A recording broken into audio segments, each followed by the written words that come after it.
Can you beat Castle Crashers using only the bow and arrow? Is it possible to defeat every single boss without swinging your sword once? This was the hardest challenge I have ever done, so keep watching to find out how it went. I picked the thief character because, looking at his picture, he's ready for a bow and arrow challenge. Now that I had the character picked, let's see how much damage... Oh dear. So, 6 damage per shot, only can hit one enemy at a time, and a very slow fire rate. This was going to be a lot harder than what I thought. But after clearing out the barbarians from the first shop, I bought a healing potion as I was going to need a lot of these for this run. Straight away I went and picked up Meowbert as he gave a +4 to my agility stat. Agility is the stat that increases your arrow damage and the speed of which the arrow fires. Next I picked up a weapon, and even though I'm not using a weapon throughout this run, weapons can actually have stats, so here this has a +1 to agility and +1 to defense, and with them very small but significant upgrades it was time to go and storm the barbarian castle. We were now doing a massive 8 damage, but with the amount of enemies that the game liked to throw at me, it was taking a long time to clear each stage. But soon we got to the very first boss fight, the battering ram. For the first boss it was easy enough, just shoot when you had the chance to shoot, dodge when you had to dodge, and with that 8 damage it took a while but eventually the battering ram died. Up ahead was the second boss of the game, the barbarian boss. Once again the boss itself wasn't too bad, it just took a while having to dodge and shoot, but the real problem here was the enemies that would spawn in whenever you was trying to fight, as they would get in front of the arrows and take the damage, or would knock me down when I was trying to line up a shot. And after we defeated the boss we get to save our first princess. However, there was a massive problem. The game wants you to cut down the princess to save them, but this means having to use a sword. No matter how much I tried, I could not use the arrow to chop them down, so unfortunately I did have to swing my sword. But this was not used to deal any damage to any enemy, so technically the run is still valid. Shortly after I went against my first giant enemy, and here I surprisingly learnt that the bow and arrow is actually very effective against these guys. Every shot would stun them, and after every 3 shots they would fall to the floor, making the big guys not a threat for this run. Up further ahead I was struggling to keep track of my character as it was just all thieves. But unfortunately in the forest this is where I encountered my very first death of the run. There were simply just too many enemies and I wasn't able to take them out fast enough. So I went and tried the area again but once again died, causing me to have to go back to a previous mission where you fight these barbarians to unlock the shop just to buy healing potions. With a full inventory of potions I was able to push on through to the third boss, which was actually one of the hardest bosses of the entire run. This boss will spawn a lot of smaller enemies to fight you instead of actually fighting you itself, and with a build that can only damage one enemy at a time, did very little damage and shot very slowly, you can see why I struggled so much here. Luckily there was a fire pit nearby and I was able to use this fire pit to burn the enemies, but the boss did not get burned in this fire pit, so I essentially had to train the enemies around this fire to kill them off, and then when I had a free opportunity I was able to get 1 or 2 shots off on the boss. This went on for a while but eventually I was able to get the final blow on the boss. One quick chase scene later and we were going on to the next area. The river area was very annoying because we had these bats that kept attacking me, and normally you would just hit them to get them off, but we couldn't hit with our sword, and hitting them with a bow and arrow was extremely difficult, so they just kept attacking me and I couldn't really do much about it. However, I actually found out that the bats will not attack you if you are not riding anything in the water, allowing me to jump up and pick them off one by one. And then we went straight into the catfish boss. Now I've done catfish so many times that I've essentially memorized his moveset and how to dodge everything. So this boss was extremely easy even with the bow and arrow. The only real problem was the lack of damage, so it just took a long time, but the actual difficulty was very easy. The next boss however was not so easy, as we had to deal with multiple enemies again that would constantly respawn even if you killed them, as well as the boss not being able to get stunned or knocked down by my arrows. So I had to resort to running in circles and trying my best to get the odd 1 or 2 shots on the boss until the boss finally died. Moving into the caves, the slimes were annoying as ever. These are the most annoying enemies in all of Castle Crashers and I will die by that fact. Why were these added to the game? Next was the bat boss fight, which I thought was going to be very difficult, but it actually wasn't too bad, because all of these bats I thought were going to be a problem, but they actually just stayed behind the big bat, so as long as you just kept running in circles, they wasn't really a nuisance. And with the boss himself, all you had to do was wait for him to land and get a few shots on him, and rinse and repeat. One quick stop to the shop to get some more healing potions. Oh hey Bob. Hey Rekka, have you ever wondered why our faces kinda look like... See you later Bob. Next we went to kill some bees because... Why are we killing bees again? Because we said so. But don't we need them to, like, survive? Moving on.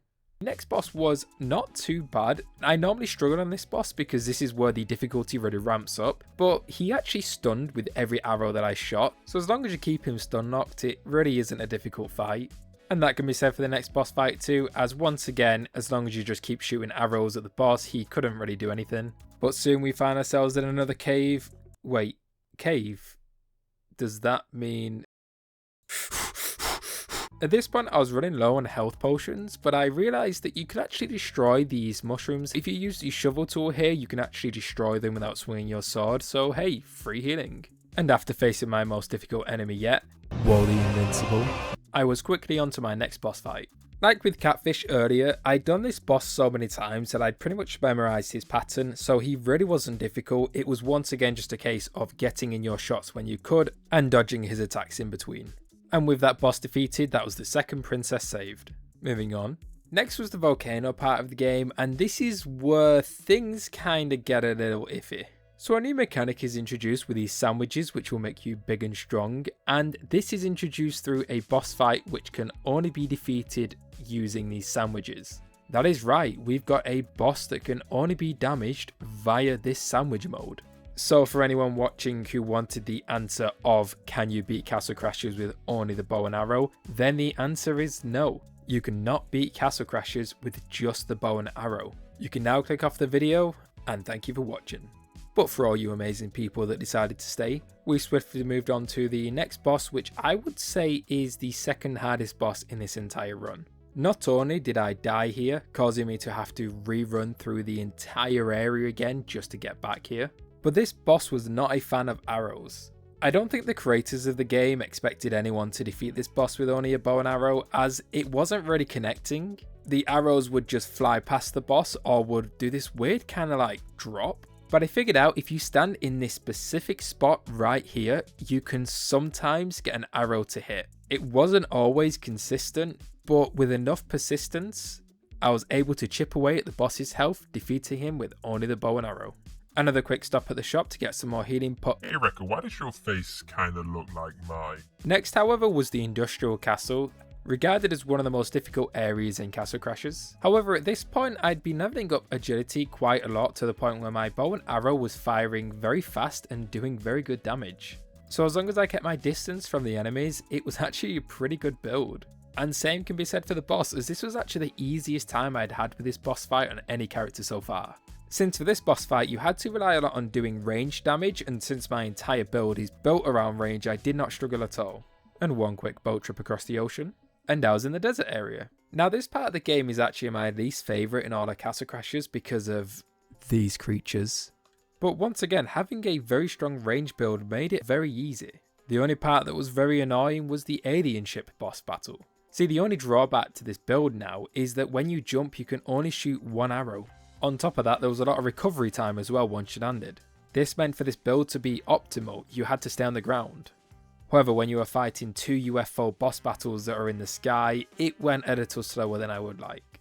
The alien ship was actually a lot easier than what I thought, since at this point you get swarmed by a lot of enemies. But since my bow and arrow had basically turned into an automatic rifle, I quickly mowed down all of the aliens. Now, all that was left to do was to do a very simple and quick escape scene that you should really be able to do first try.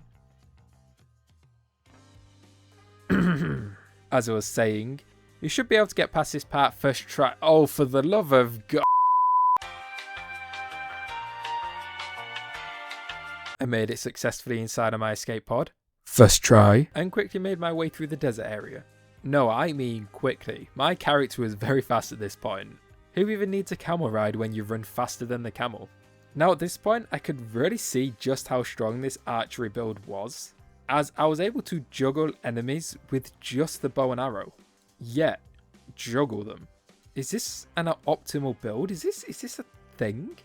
And after a quick game of volleyball using some totally legit strategies to defeat the enemy team in a very fair and precise way, I was given the map. With the map we were able to progress to the next area, but before doing so, went to go get a better weapon now that we're level 15. And is that +5 to agility? Yeah, at this point, can you even call this a challenge run? I don't know what to say. This boss is normally a very long, drawn out boss fight that's quite annoying, but was very easy with this build. Like, this build is actually good. With the corn boss taken care of, we now unlocked the horn, allowing us to progress into the next area. And once again, the boss took about 1 minute. This is insane. But for the next part of the game, it really ramps up in difficulty. The enemies have a lot more health and defense. So surely we were going to struggle. Nope, the enemies couldn't even get close to me. I was like a monkey holding darts, and all I could see were balloons. I was so fast at this point that not even the ice could catch me. And after embarrassing the Ice King and defeating him in a record time, Third Princess was now saved. Moving on to the last area of the game. And going against these new enemies, they didn't stagger or fall over to the arrows. They just kind of took the damage.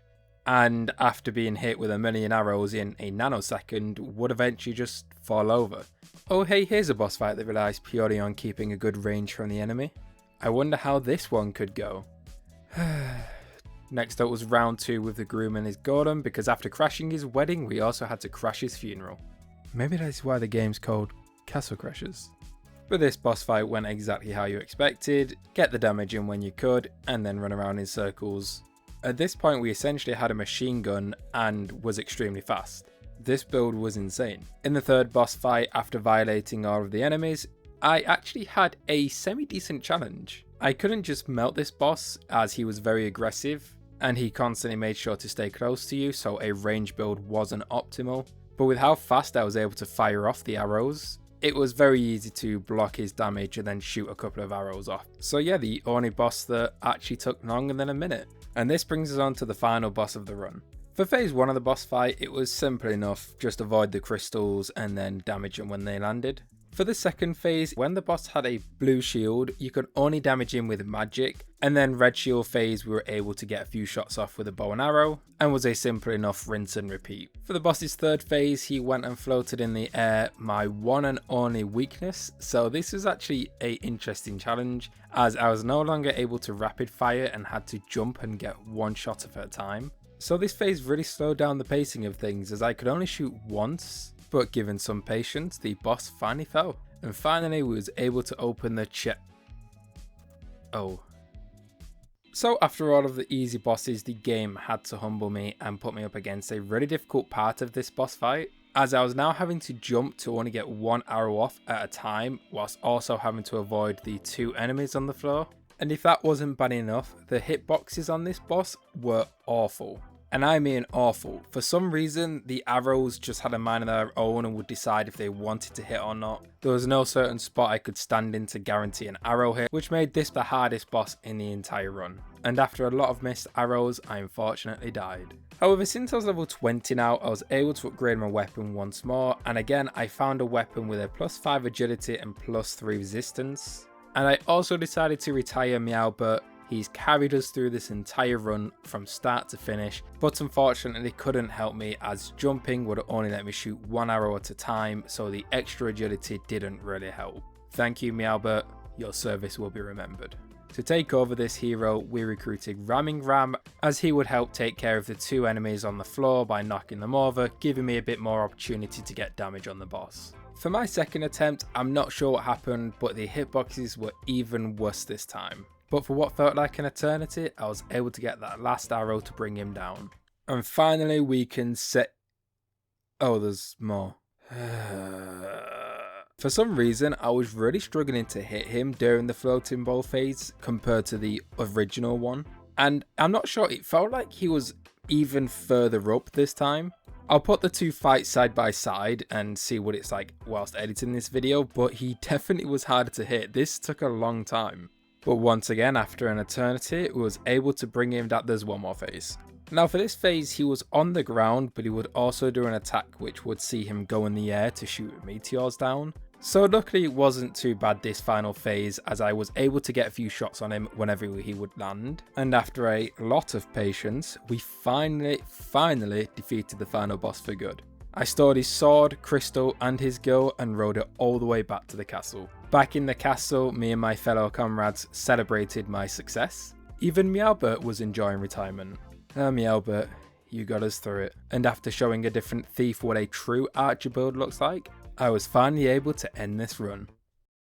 And that is all of Castle Crashers defeated with nothing but the bow and arrow. It was an interesting run. It started off very difficult, but as I leveled up my agility, it got easier and easier. And towards the end of the game, I was basically obliterating any boss. As long as I was able to stay on the ground, this was a very fun and easy run. But that is all for today's video. If you guys got any other challenge runs you'd like to see on any other game, let me know in the comments down below. I'm definitely interested in doing more videos like this. But until then, I hope you enjoyed and I'll see you in the next video. Goodbye.